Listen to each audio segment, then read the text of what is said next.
এভিডেন্সগুলো ফেরত দাও। এই এখান থেকে চলে যাও, এখান থেকে চলে যাও, নাহলে কিন্তু তোমাকে বের করে দিতে আমি বাধ্য হব। দিদি এভিডেন্সগুলো ফেরত দিয়ে দে। না এভিডেন্সগুলো ফেরত দিয়ে দে। না, এভিডেন্সগুলো ফেরত দিয়ে দে দিদি। বললাম তো না। দিদি দে।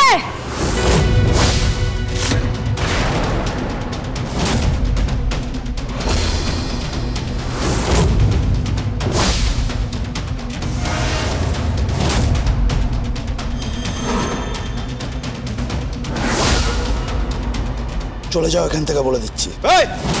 দরকার নেই, কোনো দরকার নেই। ভুল করলি তুই, ভুল করলি। এতে তোর পরিবার জড়িত, একটা মানুষ খুন হয়েছে, তার বিচার জড়িত। ছি ছি ছি, এত লোভী তুই। আসলে কি বলতো, মানুষের যদি বোধহয় একটা করে লেজ থাকতো না, তাহলে বড় ভালো হতো। মানে দেখে বোঝা যেত অ্যাটলিস্ট। যদি সেটা সাপের মতো হতো, তাহলে সেটা তুই হতিস আমার দিদি। যদি সেই লেজটা হায়নার মতো হতো, তাহলে সেটা হতো দিমান সেন। আর যদি সেই লেজটা শিয়ালের মতো হতো না, তাহলে সেই লেজটা ভজন মিত্তিরের মতন হতো। এই এই চুপ, একদম চুপ, মুখ সামলে কথা বলো বলে দিলাম। এখানে এমন মার মারবো না, ভালোভাবে তো জানো কোর্টের ভেতর আমার মুখ চলে, কোর্টের বাইরে হাত চলে। বাকি কথা কোর্টে গিয়ে হবে। তুই কিচ্ছু করতে পারবি না, তোর কাছে কোনো এভিডেন্স নেই, তুই কিচ্ছু করতে পারবি না। গীতা ছেড়ে দাও, ছেড়ে দাও।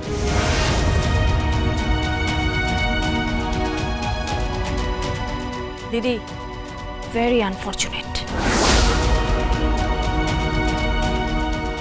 ভেরি ভেরি ভেরি আনফর্চুনেট দিদি। চলুন স্বস্তিক বাবু, ওর সাথে কথা বাড়িয়ে কোনো লাভ নেই।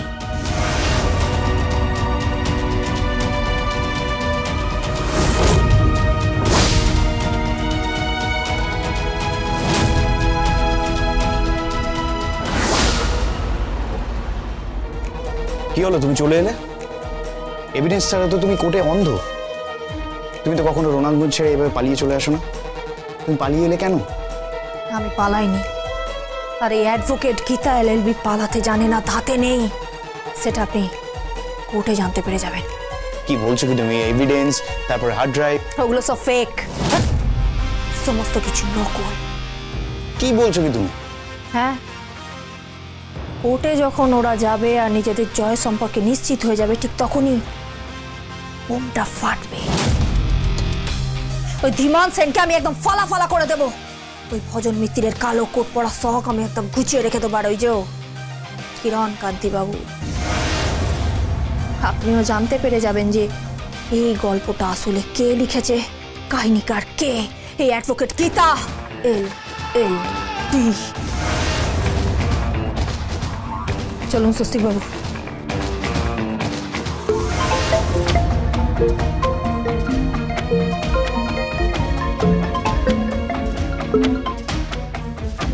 হ্যালো তুমি কোথায়? এত রাতে তুমি কোথায় গেছো? সাত্বিক, এই প্রশ্ন করার অধিকার তুমি হারিয়েছো। গিনি, তুমি এত রাতে ড্রাইভারকে নিয়ে কোথায় গেছো? হ্যাঁ,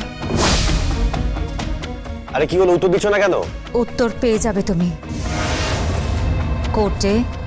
সব প্রশ্নের উত্তর তুমি পেয়ে যাবে। তবে হ্যাঁ, আরও একটা প্রশ্নের উত্তর তুমি পাবে। এরপর আমি ভজন মিত্তিরকে দিয়ে কোর্টে একটা কেস ফাইল করাচ্ছি তোমার বিরুদ্ধে। কি? হ্যাঁ, divorce case.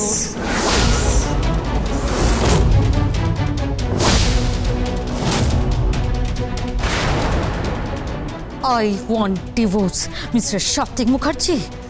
I want divorce.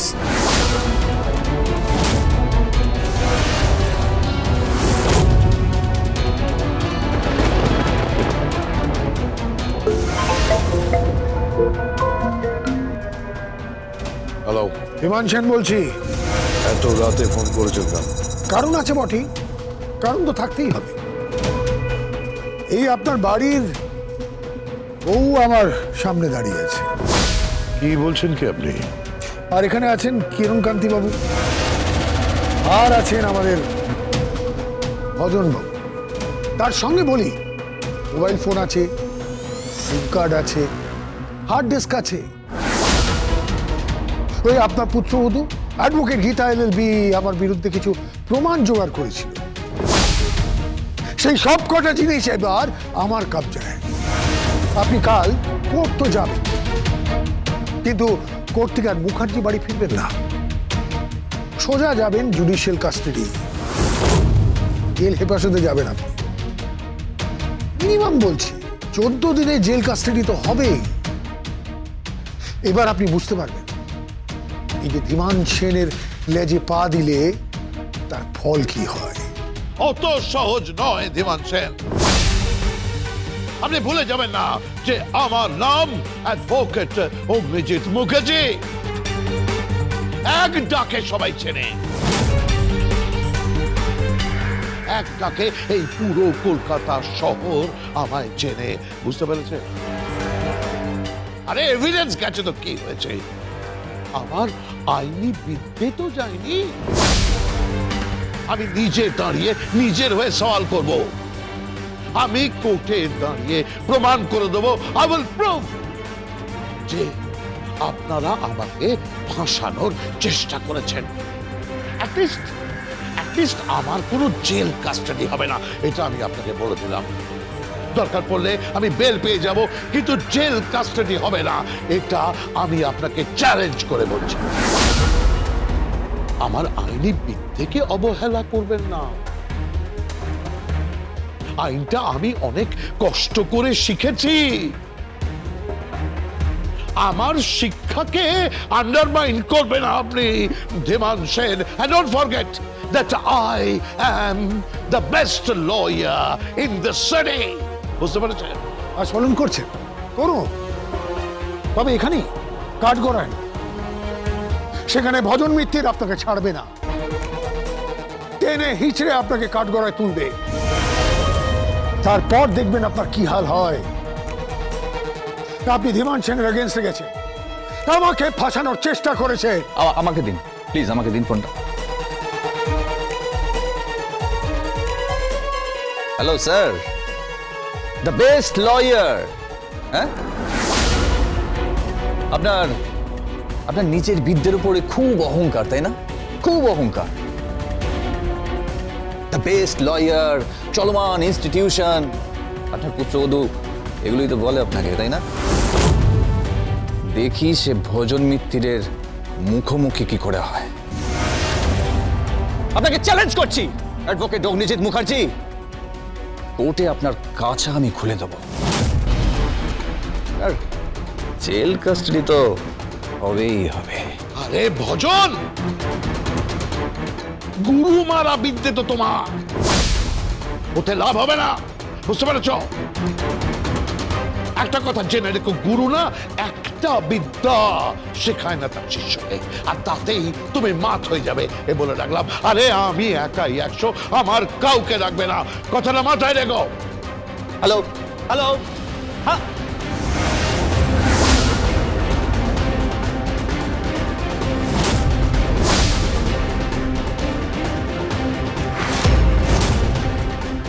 এই যে সাত্বিক, তোমার স্ত্রী ভজন মিত্তিরের ওখানে গেছে, সেখানে ধীমান সেন আছে, সেখানে কিরণ কান্তি আছে, সবাই আছে। কোথায় নামিয়ে এনেছ সম্পর্কটা? যে সম্পর্কের জেরে এইসব এভিডেন্স তোমার স্ত্রী তুলে দিয়েছে ওদের হাতে। গেল, কথা বলছো না কেন? আমার কিছু বলার নেই ড্যাডি। কেন? গিয়ে ডিভোর্স চেয়েছে। কি বলছো কি তুমি? ইয়েস ড্যাডি, গিয়ে ডিভোর্স চেয়েছে, আমার সাথে আর থাকবে না, সব শেষ।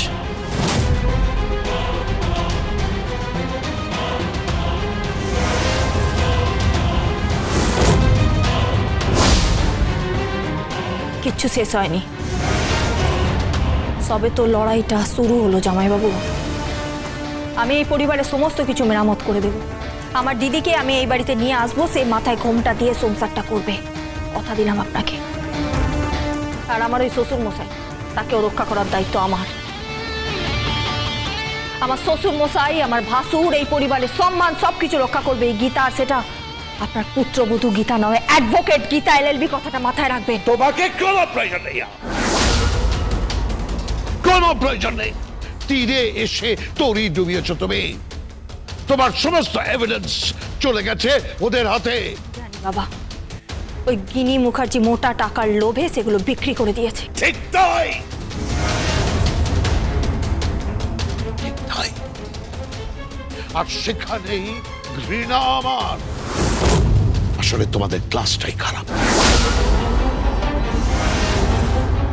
বাবা, হ্যাঁ, তুমি, তোমার দিদি, তোমার বাবা, এই বস্তির কতগুলো মানুষ আমাদের বাড়িতে ঢুকে আমাদের বাড়ির শান্তি বিঘ্নিত করেছে, আমাদের বাড়ির সম্মান, আমাদের বাড়ির মর্যাদা ক্ষুণ্ণ হয়েছে তোমাদের জন্য।